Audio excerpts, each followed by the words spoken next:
Welcome to Truck Tech. I'm Thomas Watson. I'm on location. We are in Katy, Texas, outside of Houston. I've been told that they're the Texas state champions.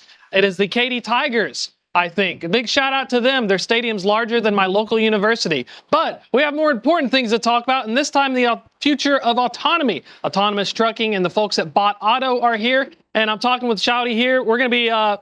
We got to meet up and manifest, and super exciting to get to meet you for the first time. And so before we dive in, let's tell some folks a little bit about yourself and Bot Auto, and we'll go into what you're working on. Yes. Nice to see you again, Thomas. We are Bot Auto. We do level 4 autonomous driving trucks. And as you can see, we are a Texas native company. And everything that we do is focusing on level 4 long-haul trucks, 18-wheelers, the big stuff. I think very different from the other companies, we are a transportation as a service company, meaning that we are a fleet. And we don't sell technologies. We sell services to our customers. And a lot of the people have been talking about autonomous driving. I've been working at autonomous driving for almost 10 years. Woo. Long time, right? But there's a lot of lesson learned and a lot of thinking, especially given the very burgeoning, I would really call it burgeoning inventions of this new wave of AI innovations. Yeah. That a lot of new things are happening, and we actually have to think about, okay, so what are the part of the hype and what are the part of the real stuff? I believe that Bot Auto is attracting all of the real deal in the technology developments of this new wave of AI. And on the other hand, in contrast, we're focusing very down to earth on how to reduce the cost per mile while we're operating these 18-wheelers autonomously. How can we create a value for the shippers and for the 3PLs? How many trucks are running right now? I got some footage. I saw 1 or 2. Talk about the fleet and tell us a story about your fleet growth, because you all are technically one of the largest autonomous trucking fleets if you look at by number of tractors at the moment. Well, we only have 6 trucks as of today. It's a tiny number in the trucking industry, and as you know, we are only doing it for the purpose of testing, because we know that the technology development is still quite fastly iterating, and we don't want it to take the burden of, we have a fleet of 100 trucks while we're developing the technology, and we are. So yes, you will see one of the 6 trucks today. That's the thing. We're going to get to ride in one, so we're going to have an entire special addendum to the episode while we go inside of one of these autonomous vehicles and talking about level 4. Level 2, level 3. What makes level 4 kind of so special for folks who aren't as familiar with the types of autonomy? And we're throwing around numbers at them. Okay. So if I'm having a kind of a brute force analysis, before level 4, you still have human. Level 1, 2, 3, you still have a human responsible for the vehicle while the vehicle is driving. So there has to be a human sitting behind the wheel. Starting at level 4 and level 5, you don't need to have a human. But I see the biggest distinction is that whether you have a human in the cabin or you don't. And that really is the key for level 4. And I think right now we're suffering the biggest problem that we have is the undersupply of truck drivers. Yeah. And we are going to solve that problem by deploying this level 4 technology. And talking about business plans, using the business, a lot of autonomous companies are partnering with OEMs, they're technology providers, someone else is making the hardware. You all are putting these trucks to work. They're actually starting a trucking company that is autonomous. Talk about some of that journey as well. Being in the space for 10 years, it does feel like there's 2 competing approaches to solving this problem. Yes, I think on one hand, there's an OEM strategy. I think at the early stage, we feel that it's better for us to iterate at our pace rather than finding a partner iterating jointly. I think we because we're a fast-paced company and developing the prototypes in-house would give us more control of the process, and actually it's a safer process because we know the thing inside out. So we're retrofitting the trucks as of today. Of course, in the moment of like mass production, we're certainly going to find a partner building the truck for us. But right now, as you see, only 6 trucks we can totally afford of retrofitting it by ourselves. Yeah. We don't want to run into the situation where we, on one hand, we have a large partner. On the other hand, we're still developing the technology. I think the moment for us to be qualified to talk to a partner for OEM partner for manufacturing is the moment where we can actually reduce the cost per mile to the point we're making money in our fleet. And only after that, we go out and find a partner to build the truck for us. That makes the sense. We all kind of have an advantage. One of the conversations among other ones was the AV 1.0, AV 2.0, generative AI.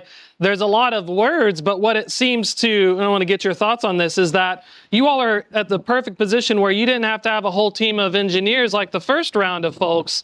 Now you can use that plus generative AI. Talk about how that's kind of helped you all out, because you were, you all recently, I spoke with you, you guys were getting set up off the ground. It's been a very fast and rapid rise in terms of your scaling and tech development. Yeah, I would say that, on one hand, people could say that the new age is coming, AI is going to replace human. I don't think that replacement will happen in my lifetime, just to be very honest. But on the other hand, we do have to be cautious that there's just a lot of hypes. If you're becoming the slaves of the hypes, it may help you in a very short period of time, like maybe one round of fundraising, you have the slogan where everyone loves that slogan so that they invest in you. But you know what? The slogan half a year ago is no longer sexy. Yeah. So that's real problem. So we have to be the long-termist so that we see the value of the true innovation in this round of tech wave. And I identify that as several things. Maybe one is a foundation model where you can see and you can feel the aggregation of all different kinds of neural networks aggregated into one gigantic network, like one network that rule them all. Yeah. And in addition to that, I think a lot of the pre-training techniques has been deployed. That also is going to be helpful for the kind of reducing the training cost. Yeah. And then the third one is like, I know that everyone is talking about agentic AI. Yeah, right? yeah. But what agentic AI really means is the seamless operation to the day-to-day task. And you don't need to have that agentic AI sexy name, but as long as we're doing it, we're not only doing it for driverless, we're also doing it for seamless operation. And that is also the part of AI that helps us in our day-to-day operation. But we don't really want it to call it agentic AI because even though we do it, we don't feel that this type word capture the essence of it. I think seamless is the essence of it. Don't need the slogan. The real slogan, one I like, is cost per mile. That's one thing a lot of the companies haven't talked about. Talk about why that's such a, I don't say it's verboten, but it's definitely something that not a lot of people have brought up. You are one of the few voices crying out in the wilderness almost about the value of needing to make profitability and the cost. Tell us a little more about that.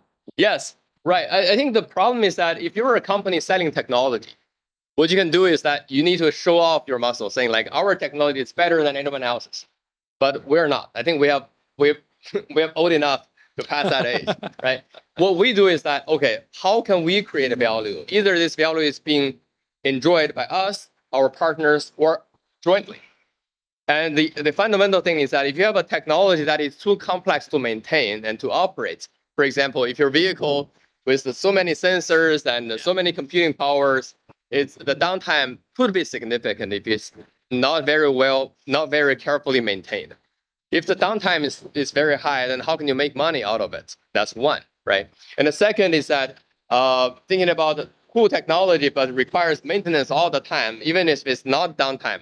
How about math reproduction time or the sensor recalibration time? All of these things actually can be converted into dollar amounts. So I think people have not yet realized, people who are trying to sell the technology has not yet realized that all of this technology actually has the dollar amount. Yep. It's not for free. It's not like a one-time development that you enjoy it for the rest of your life. It's like there's continuous deployment cost to the technology. And we wanted to make sure that we build the right technology and we only integrate the right technology into the system so that the total cost of ownership of the technology is affordable. Yeah. Today, is still relatively high. But I think I have not heard anyone that gets close to the CPM, to the ballpark where we are running in.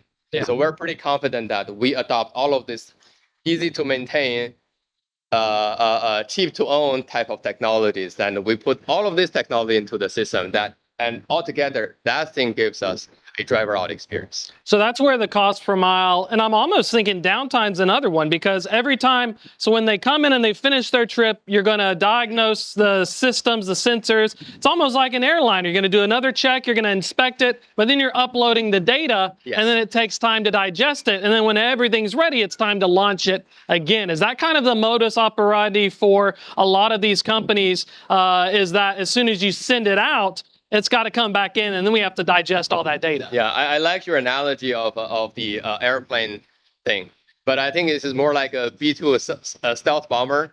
And I read, whenever this B-2 stealth bomber is deployed, after return to the base, the service is enormous. And I think probably B-2 is an extreme example of the high-end technology requires a lot of maintenance. Like a commercial airline is actually a final thing that we wanted to go through. We don't want to build a B-2 stealth bomber. We wanted to build another United Airlines. Yeah. And the key thing for United Airlines is that it makes money. That's really what we really need.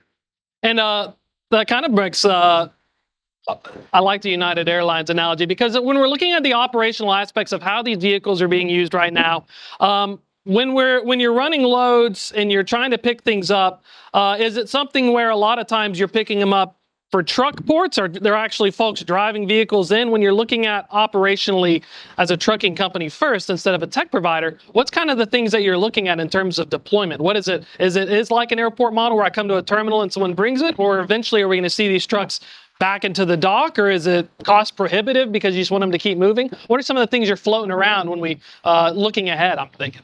You see, we're at Rigis, and we chose Rigis because you can see all different brands of the shippers in here and the 3PLs in here. So this is a real operation site, and we wanted to start a real operation site. But we consider ourselves more like a train or an airplane, that a certain amount of aggregation is needed before the autonomy is launched, so that we can maintain a very high level of efficiency when it starts to like a real operation. Certainly, our customers may either choose to use our drayage service to bring the trailer here, where they can bring the trailer here, because it's quite a natural place for people to bring the trailer here. But we're going to build our autonomy technology based on the real operation scenarios, just like this one.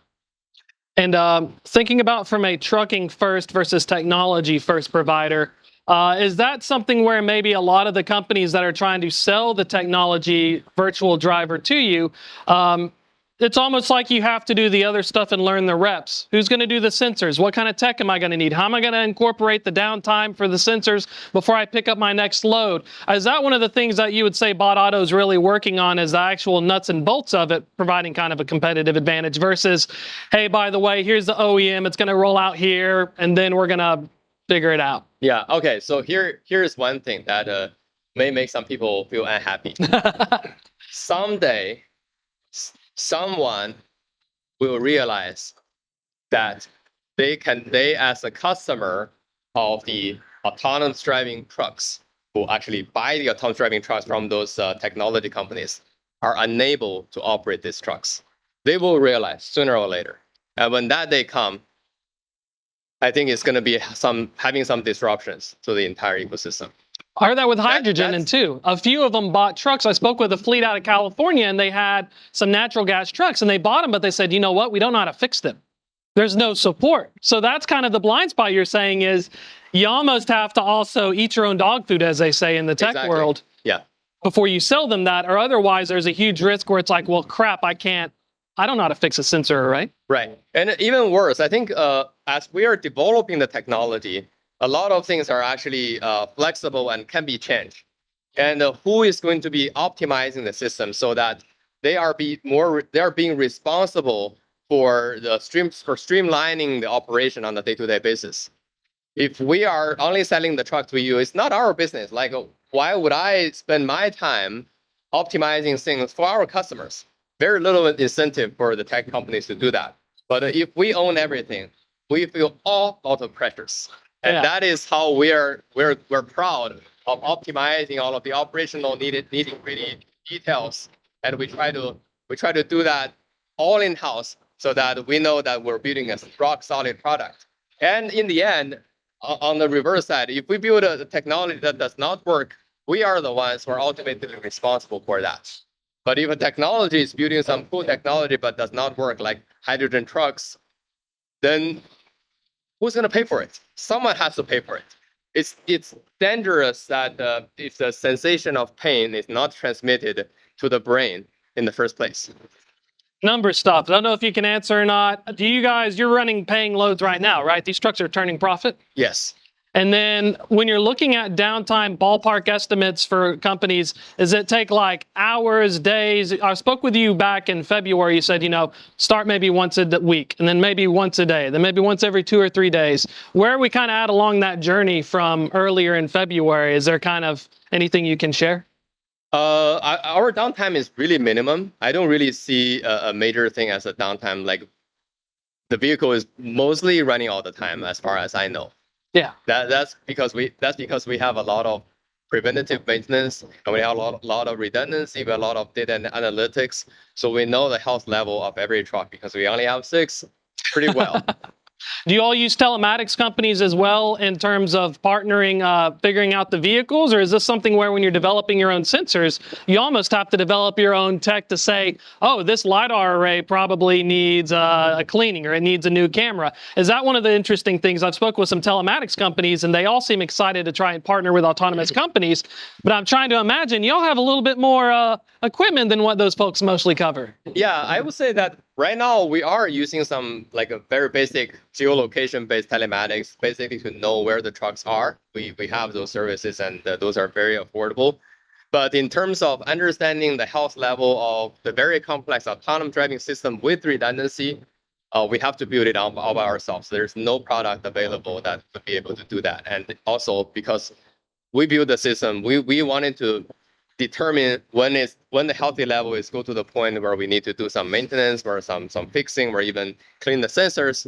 All that thing needs to be defined or designed by ourselves. And then looking at things like you guys in partnerships with Department of Transportation's local state DOTs. Yes. Talk about some of that, why it's super important to get them on board, because it's almost half the battle's hauling and the other half is making sure you're compliant. Yeah, I wouldn't really want it to take the government or regulatory body as the kind of opponent in the game.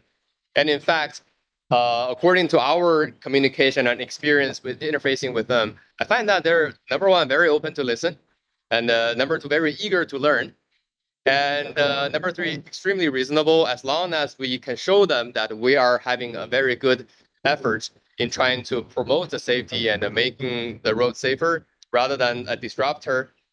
So they actually become very supportive to us. So I think the relationship is like it's a mutual learn, and also we learn a lot from them as well. Yeah. For example, how would they think? How would they react? Well, when the first responder come to the site for some emergency situations, all of the things that we need to know their workflow and we need to get along with them. Hey everyone, it's Thomas Watson here. I am in Katy, Texas, outside of Houston. I can feel the sun, but the energy here is in autonomous trucking. And so I'm talking with Bart here. He's with Bot Auto, and we're going to dive into a little bit about not only what they're doing, but talk about some of the regulatory side and get Bart's story about how he has an amazing story, and I'll let you tell it. So let's dive in real quick. And Chris, tell us what you do. Currently, I'm the director of fleet and operational safety, so handling all kinds, anything non-autonomous safety is in my lane. But also our DOT compliance, also liaisoning with state agencies, regulatory agencies. Working for a startup, it's pretty much whatever the day brings. And so tell us a little about your background as well, because you've been in enforcement and compliance. And so talk about how some of that's helped translate into this is kind of a new frontier. It is. And really, I don't know that I was the ideal candidate when this all started. When I was still working for the state, I had over 20 years on when I became involved with autonomy, and ultimately did 26 years with the state. mostly in commercial vehicle enforcement with the Texas Highway Patrol.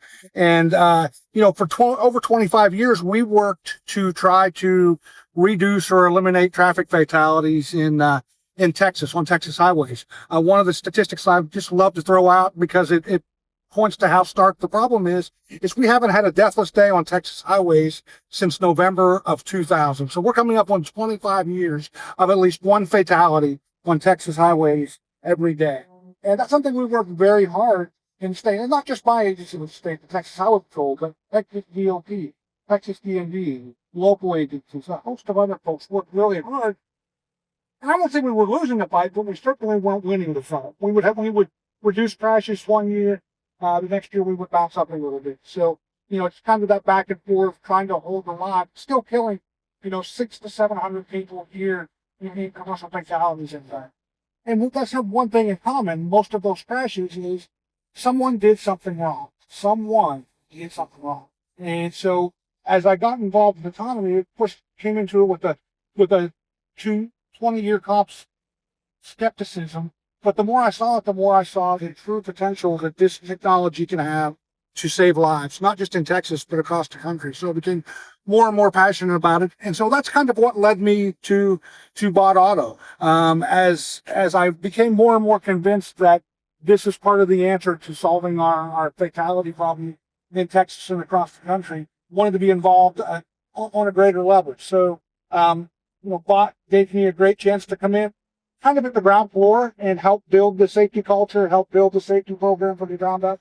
So that's why I'm here, because ultimately I think Bot Auto and the autonomous industry will save lives. Let's talk about building a safety culture. Trucking has a long history of safety and compliance. You have to make sure you abide by the regulations. Half the battle is to haul things. The other half is make sure you're doing it safely. Is there any cool things you discovered while hopping in the autonomous space? And the extra things that autonomous companies need to take into consideration when we're thinking of that safety and compliance?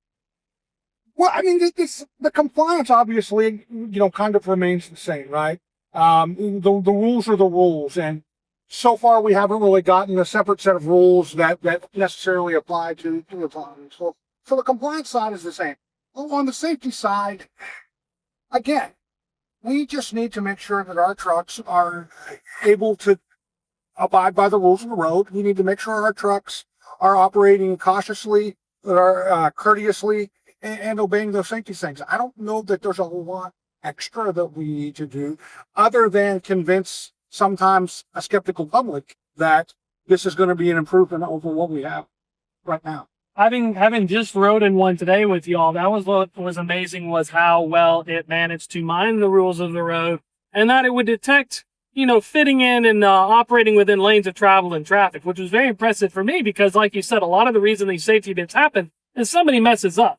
But with the technology and the sophistication now that y'all are working on, it's helping remove somebody from that equation, which is a net gain. Well, I think not only is it helping remove the one somebody, which would be the commercial vehicle driver, but it's also helping mitigate what the other driver might do. Because we're seeing so much more than probably the average human driver. We're seeing hundreds of yards down the road. We're in all directions.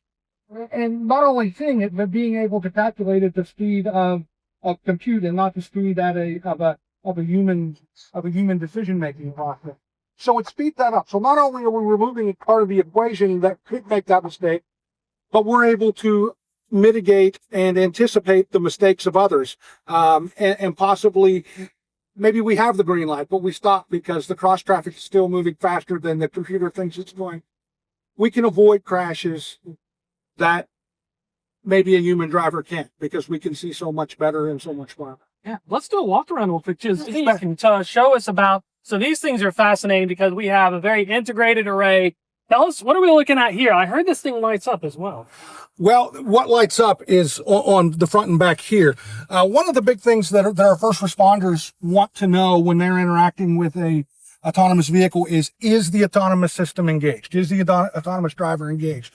And so there's been a lot of discussion on that over the years, and we went with a fairly simple process here. We added an LED light to the front and the back of this LiDAR arm.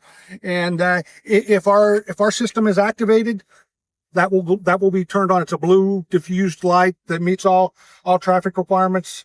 So it will light up. If it's off, it's being manually operated. If it's on, the autonomous driver is engaged and it's operating autonomously. And are we looking at a LiDAR array and a radar array or a camera array? What are some of the cool things on this? And we have one up here as well. We have an entire setup. Talk a little bit about what goes behind it. What are we looking at? Well, what we have, as you see at the top, we have a total of 15 high definition cameras. We have 8 medium, short, and long range LiDARs taking 3D images of the operating environment at different ranges. So we have that. We also have radar. Obviously, there's GPS involved. We have tracking and communications using cellular technology. So as you said, we have an entire array: cameras, LiDAR, radar, GPS, all feeding into 2 independent and redundant servers that make sure the system is operating safely and not only obeying, as we said, the rules of the road, but being that safe, courteous, and cautious driver. And it's kind of the brains of the operation is directly behind the driver. So you guys have the server racks. And so these things are operating. It's controlling the vehicle, and then you're monitoring it from like a mission control as well for telematic location and everything else. Operate.